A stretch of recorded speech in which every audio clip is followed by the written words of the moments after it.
నీతో దేవుని చిన్న మాట. ప్రియ శ్రోతలందరికీ నా వందనాలు. మీరందరూ బాగున్నారా?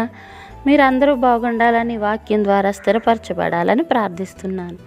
ఈరోజు దేవుని వాక్యం గలతీ పత్రిక 4వ అధ్యాయము 2వ వచనం.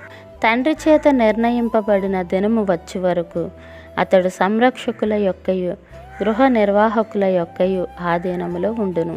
ప్రియా దేవుని బిడ్డలారా, తండ్రి చేత నిర్ణయింపబడిన సంరక్షకులు.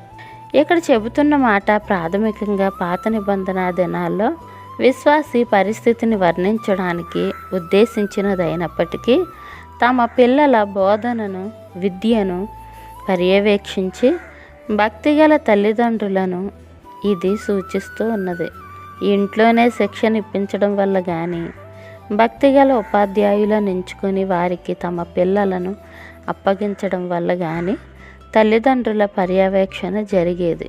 తల్లిదండ్రులు తమ పిల్లలు క్రీస్తుని ప్రతిబింబించే పవిత్రమైన విద్యను అభ్యసించేలా చెయ్యాలని, అలాగే దైవ సంబంధం కాని సిద్ధాంతాల నుంచి, ఈలోక సంబంధమైన లేఖన వ్యతిరేక సూత్రాల నుంచి వారిని కాపాడాలని బైబిల్ స్పష్టంగా బోధిస్తూ ఉన్నది.